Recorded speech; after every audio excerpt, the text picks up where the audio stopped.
Adu data, duluan mana Alkitab Arab dengan kitab ngarap lain ya. Duluan mana? Ayo adu data ya, Alkitab Arab dengan kitab ngarap lain ya. Bapak Ibu Saudara, Kisah pasal 1 ayat Kisah pasal 2 ayat 11. Di situ sudah ada orang Arab dibaptis, salah satu bagian dari 3.000 orang yang dibaptis waktu itu. Jadi sudah ada Arab Kristen, betul, abad pertama bahkan tahun 33 Masehi. Alkitab menulis ada Arab Kristen.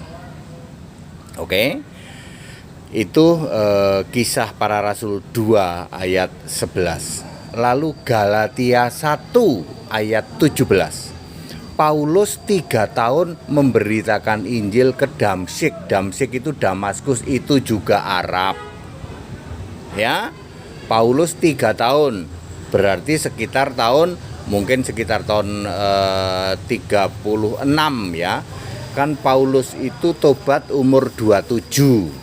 Makanya dia perlu ke Arab dulu 3 tahun baru gabung dengan orang-orang di Yerusalem sebagai para rasul itu.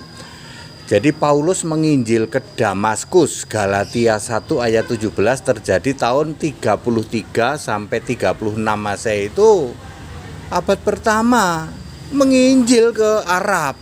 Ini dia, tambah lagi 2 Korintus 12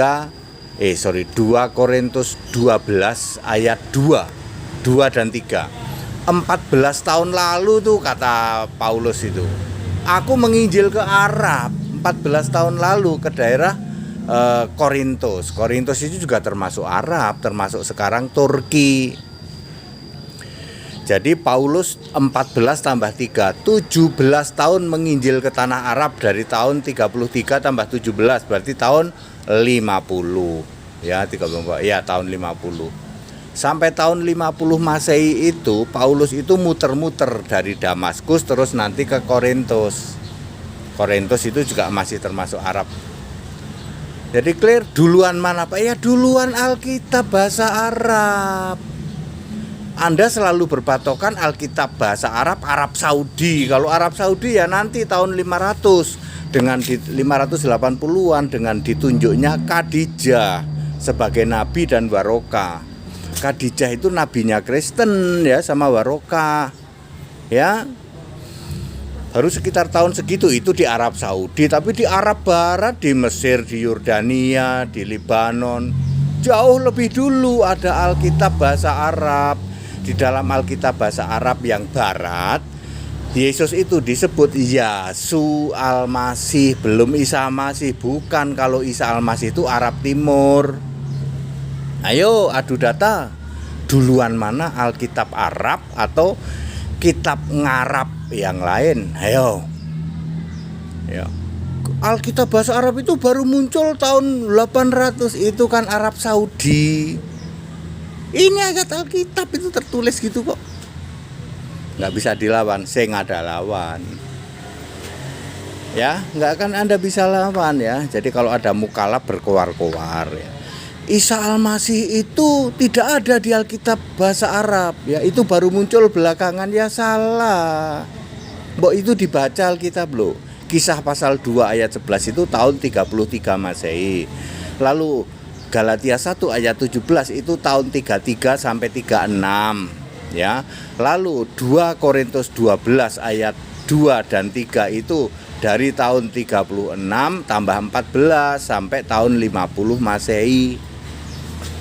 Ya, Paulus selesai menulis kitab-kitabnya. Paulus kan 14 kitab, itu mungkin sekitar tahun 60-an, 65. Baru tahun 70 diganti pakai Alkitab bahasa Yunani yang disebut Septuaginta. Clear? Jadi duluan mana Pak ya? Duluan Alkitab. Memakai kata Allah duluan mana? Duluan Alkitab.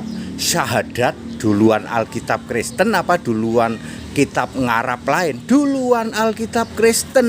1 Korintus 8 ayat 4 sampai 6. La ilaha illallahu akad warabani salmasi, itu tulisannya Paulus itu. Tahun berapa? Tahun 50 Masehi, masih abad pertama, udah mengenal syahadat Kristen Arab.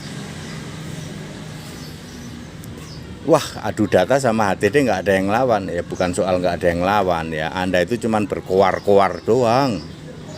Isa Al-Masih itu bukan Yesus Kristus. Isa Al-Masih sudah ada di Alkitab bahasa Arab, Pak, sejak dari abad pertama. Abad pertama, abad kedua ditulis ya. Sudah ada Alkitab bahasa Arab yang menulis tentang Isa Al-Masih ya. Yasu Al-Masih sama saja, karena Arab Barat itu masih Yasu, nanti Arab Timur baru Isa. Ya, clear ya. Jadi adu data ya. Ya. Duluan mana, Alkitab bahasa Arab atau kitab ngarab lain? Alkitab bahasa Arab jauh lebih dulu. Abad pertama, abad kedua sudah ada. That it. Kita Indonesia, kita Pancasila, toleransi harus, keberagaman wajib disyukuri. Haleluya. Amin.